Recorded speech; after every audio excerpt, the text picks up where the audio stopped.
Meditation అంటారు. మీరు అవునండి. ప్రోగ్రామ్ స్టార్ట్ చేసేటప్పుడు కూడా మీరు ఏదైనా సెమినార్స్ చెప్పేటప్పుడు కూడా మెడిటేషన్‌తోనే స్టార్ట్ చేస్తారు. అంటే మెడిటేషన్ చేయడం వల్ల మైండ్ రిలాక్స్ అవుతుందా?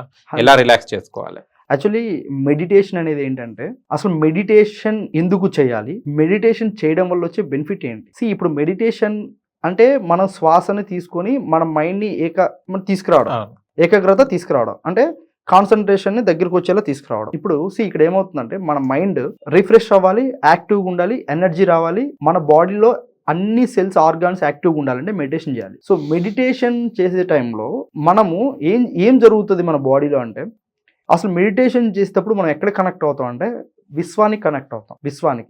విశ్వానికి నీ మెడిటేషన్‌తో నువ్వు కనెక్ట్ అయినప్పుడు నేచర్‌కి నీకు ఏం కావాలో ఇవ్వచ్చు. నేచర్‌కి ఎంత పవర్ ఉందంటే ఈ మెడిటేషన్‌తో నేచర్‌కి మనం కనెక్ట్ అవ్వచ్చు. చాలా దగ్గర అవ్వచ్చు. నేచర్‌తో ఫ్రెండ్‌షిప్ చేసేవాళ్ళు చాలా మంది ఉంటారు మెడిటేషన్ ద్వారా. ఓహ్! చాలా మంది ఉంటారు. అంటే మెడిటేషన్ ఎవరైతే రెగ్యులర్‌గా చేస్తా ఉంటారో వాళ్ళకి ఎటువంటి ప్రాబ్లమ్ వచ్చినా, ఎటువంటి సిట్యుయేషన్ వచ్చినా హ్యాండిల్ చేయడం చాలా ఈజీ. ఓకే. అంటే నా పాయింట్ మీరు అర్థం చేసుకోండి. అర్థమైంది. మెడిటేషన్ ఎవరైతే రెగ్యులర్‌గా చేస్తా ఉంటారో అది ఏ సిట్యుయేషన్ అయినా కానీ, ఎంత కఠినమైన సిట్యుయేషన్ అయినా కానీ సొల్యూషన్ ఈజీగా క్యాచ్ చేయగలుగుతారు. ఎవరైతే మెడిటేషన్ చేయరో వాళ్ళు సొల్యూషన్‌ని వెతకలేరు ఈజీగా. సొల్యూషన్ వాళ్ళ కళ్ళ ముందున్నా కనిపెట్టలేరు. సో మెడిటేషన్ చేసేటప్పుడు మనం ఏం చేస్తాం? నాభి దగ్గర నుంచి శ్వాస తీసుకుంటాం. శ్వాసని కొంతసేపు హోల్డ్ చేస్తాం. మళ్ళా కొంచెం సెకండ్స్, ఒక 10 సెకండ్సా, 5 సెకండ్సా మన కెపాసిటీని బట్టి హోల్డ్ చేస్తాం బ్రీత్‌ని. మళ్ళీ రిలీజ్ చేసే సమయంలో కూడా సేమ్ ప్రొసీజర్. సో ఇలా చేయడం వల్ల చేసే సమయంలో మనం ఐస్ అనేది ఎక్కడ చూస్తాం? మన కనుబొమ్మల మధ్యలో చూస్తాం. సో చూసినప్పుడు ఏమవుతుందంటే అలా మెడిటేషన్ మనం డైలీ ఒక 10 మినిట్స్, మీ ఏజ్ వచ్చేసి 20 ఇయర్స్ అనుకోండి, 20 మినిట్స్ చేయాలి. మీ ఏజ్ 30 అనుకోండి, 30 మినిట్స్ చేయాలి. మీ ఏజ్ 31 అనుకోండి, 31 మినిట్స్. అంటే మినిమం మన ఏజ్ ఎంత ఉందో అన్ని మినిట్స్ మనం మెడిటేషన్ చేయగలిగితే మన బాడీలో ఉన్నటువంటి మొత్తం కంప్లీట్ నెగిటివ్ ఎనర్జీ రిలీజ్ అయిపోతుంది. Complete negative energy release. మనకు మెడిటేషన్ చేసే సమయంలో చాలా మందికి ఏమవుతుందంటే రకరకాల ఆలోచనలు వస్తూ ఉంటాయి, రకరకాల సౌండ్స్ వినపడుతూ ఉంటాయి. మెడిటేషన్ స్టార్టర్స్కి ఎలా ఉంటుందంటే స్టార్టింగ్ ఒక 2-3 డేస్ హెడేక్లా ఉంటుంది. ఎందుకు? తర్వాత నుంచి వాళ్ళకి అలవాటు అయిపోతుంది. సో ఆ టైంలో వాళ్ళు ఎక్కువ కాన్సన్ట్రేషన్ చేయగలిగితే, విశ్వంతో కనెక్ట్ అయితే, లా ఆఫ్ అట్రాక్షన్ అంటాం మనం. లా ఆఫ్ అట్రాక్షన్లో చాలా అంటే చాలా సబ్జెక్ట్ ఉంటుందండి ఈ విశ్వంతో కనెక్ట్ అయ్యి మాట్లాడేది. మనం ఎప్పుడైతే విశ్వంకి మనకి ఏమి కావాలి అని చెప్పామనుకో అది మన రియల్ లైఫ్లోకి వస్తుంది. 100% ట్రూ ఎప్పుడవుతుందంటే మనం బలంగా ఏదైతే నమ్ముతామో, బలంగా మనకు నమ్మింది జీవితంలో సక్సెస్ అవుతాం. దీనికి ఒక స్టోరీ చెప్తా. నమ్మకానికి ఎంత శక్తి ఉందనేది ఒక స్టోరీ చెప్తా. ఒక బ్యూటిఫుల్ విలేజ్లో, ఒక అందమైన విలేజ్లో ఒక పల్లెటూరు. సో ఆ పల్లెటూరులో ఒక మంచి సర్పంచ్ ఉన్నాడు. ఆ సర్పంచ్ ఎంత మంచోడు అంటే ఆ విలేజ్లో చుట్టుపక్కల పల్లెల్లో ఉన్నటువంటి ప్రాంతాల్లో ఎవరికి ఏ ప్రాబ్లం వచ్చినా దానం చేసే ఒక మంచి గుణవంతుడు. ఆయనకి ఒక రోజు సడన్ గా ఏమైందంటే విపరీతమైన స్టమక్ పెయిన్, విపరీతమైన ఫీవర్ వచ్చింది. సో పాపం అతను దాదాపు 2-3 రోజులు 2-3 డేస్ బాగా కంటిన్యూగా బెడ్ మీద ఉన్నాడు. హాస్పిటల్కి వెళ్ళారు, చెక్ చేయించుకున్నారు, డాక్టర్ దగ్గరికి వెళ్ళారు, ఫీవర్ తగ్గట్ల, స్టమక్ పెయిన్ తగ్గట్ల. సో ఈ జనాలు ఏం చేస్తున్నారు? మంచోడే కదా, చూడడానికి వెళ్తూ ఉన్నారు. ఎక్కడికి? అతను చూడడానికి వెళ్తున్నారు సర్పంచ్ దగ్గరికి. చూస్తున్నారు, వస్తున్నారు. పాపం ఆయనకు బాగాలేదందరూ మాట్లాడుకున్నారు.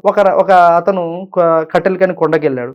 కొండకి వెళ్ళిన తర్వాత కొండ కింద ఒక బాబాని చూశాడు. ఆ బాబాని దగ్గరికి ఎవరో భక్తులు వెళ్తూ వస్తూ ఉంటే చూసేసి అరే మా సర్పంచ్ గారికి బాగలేదు కదా, మా సర్పంచ్ గారిని ఈ బాబా దగ్గర తీసుకొస్తే ఏమన్నా మా సర్పంచ్ గారికి హెల్త్ బాగుంటదేమో అనే ఉద్దేశంతో ఇతను ఏం చేశాడంటే ఇతను డైరెక్ట్ గా సర్పంచ్ దగ్గరికి వెళ్ళి, సర్పంచ్ గారు ఇలా కొండ మీద ఒక బాబాని చూశాను, సో ఆయన దగ్గర చాలా మంది వస్తున్నారు, చాలా ఆరోగ్యం ప్రాబ్లం ఉంటే నయం చేసుకుంటున్నారు అని చెప్పేసి ఈ బాబా గురించి సర్పంచ్ చెప్పారు. అప్పుడు సర్పంచ్ ఏం చేశారంటే అందరూ ఒక మంచి బెడ్ మీద పడుకోబెట్టుకుని, సో ఒక 4 సహాయంతో పై కొండ మీద తీసుకెళ్లి బాబా దగ్గర తీసుకెళ్లారు అనమాట. ఆ బాబా దగ్గర తీసుకెళ్లిన తర్వాత ఆ బాబా అతని ప్రాబ్లం చెప్పగానే అతను ఏం చేశాడంటే సాధు ఒక గుండ్రంగా ఒక 10 గుళికలు ఇచ్చి, అయ్యా ఉదయం ఒకటి, మధ్యాహ్నం ఒకటి, సాయంత్రం ఒకటి, 3 పూట్ల 3 మింగండి. మీరు 3 పూట్ల 3 మింగండి. మీకు జ్వరము, కడుపు నొప్పి అన్ని తగ్గిపోతే తర్వాత మీరు నా దగ్గరికి రండి. సో తర్వాత అవి తీసుకుని ఇంటికి వెళ్ళిన తర్వాత ఆ రైతుకి ఏం చేశారంటే, ఎవరు? సర్పంచ్ 3 పూట్ల 3 మింగేశాడు.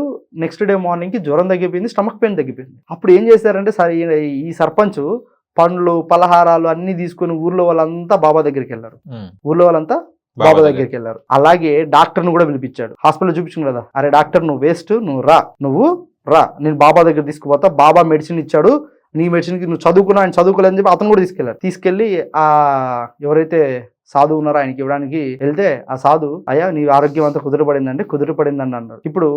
అప్పుడు అన్నారన్నమాట, స్వామి నేను చూడండి ఎంబీబీఎస్ చేసిన డాక్టర్ దగ్గరికి వెళ్ళాను, ఆయన దగ్గరికి వెళ్తే నాకు ఏం అవ్వలేదు, నేను మీ దగ్గరికి వస్తే నయం అయిపోయింది ఒక రోజులోనే, నాకు మీరు దేవుడు ఇదిగోండి మీకోసం పండ్లు పలహారాలు మీకు ఈడ గుడి పట్టిమంటారు అది ఇది అని అడిగాడు అనమాట. అప్పుడు ఆ సాధువు ఏం చెప్పారంటే, అయ్యా నువ్వు ఎన్నో సంవత్సరాలు కష్టపడి చదువుకున్నటువంటి డాక్టర్ని నమ్మలేదు, నన్ను నమ్మి నా దగ్గరకు వచ్చావు, నేను నీకు ఇచ్చింది ఎటువంటి మెడిసిన్ కాదు, నేను ఈ గుహలో ఉండి నేను స్నానం చేసి ఎన్నో సంవత్సరాలు అయింది, నా బాడీలోంచి వచ్చే మట్టి వ్యర్థ పదార్థాన్ని గుండ్రలుగా గుళికలుగా నేను తయారు చేసి అక్కడ పెట్టా, ఇంకా చెప్పాలని పిచ్చివాడిని, ఇవి మీరు తీసుకుని వెళ్ళి మింగారు, మీకు తగ్గిపోయింది, ఇక్కడ మీరు నన్ను నమ్మారు. చూడండి నమ్మకానికి ఎంత పవర్ ఉందో. డాక్టర్ నమ్మలేదు, స్వామీజీని నమ్మారు. సో దీని వల్ల ఏమైంది ఇక్కడ, ఇప్పుడు అక్కడ అందరూ నవ్వుకుంటా అక్కడ ఇలా మాట్లాడుకుంటూ వెళ్ళిపోయారు అనమాట. అప్పుడు ఆ సర్పంచ్ కూడా రిలీజ్ అయ్యి కక్కడానికి ట్రై చేస్తున్నాడు, కానీ ఎలా వస్తాయి అంటే చూడండి, అప్పుడు సర్పంచ్ కూడా రిలీజ్ అయ్యి డాక్టర్ దగ్గరికి వెళ్ళి, డాక్టర్ గారు నాకు క్షమించండి నమ్మకం లేకపోవడం అంటే, ఇక్కడ చూడండి ఒక వ్యక్తి నమ్మితే పిచ్చివాడు కూడా వైద్యం చేశాడు కదా, నమ్మకం లేకపోతే అది కూడా ఫలించదు. మనం అలాగే మన జీవితంలో ఏదైనా సాధించాలన్నా ఏవైనా చేయాలన్నా కూడా మనకు నమ్మకం, ట్రస్ట్ ఇంపార్టెంట్. చాలా మంది బిజినెస్ స్టార్ట్ చేయాలంటారు, స్టార్ట్ చేయకముందు జరుగుతుందా, జరగదా? కెరియర్ లో సక్సెస్ కావాలంటారు, కెరియర్ ని స్టార్ట్ చేయకుండానే అరే నేను సక్సెస్ అవుతానా లేదా, అరే జాబ్ కోసం ప్రయత్నం చేయకుండా జాబ్ రావాలంటారు. అంటే ఏ ప్రయత్నం లేకుండా జీవితంలో అన్ని సక్సెస్ కావాలి, అన్ని రావాలంటే ఎలా వస్తాయండి? అంటే లా ఆఫ్ అట్రాక్షన్ కి ఎంతో పవర్ఫుల్ ఉంది చూడండి.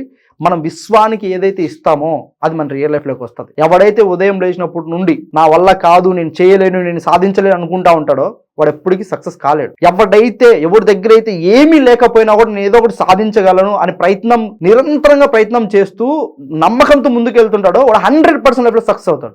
ఎవడైతే ప్రయత్నం లోపమే అండి, అంతే.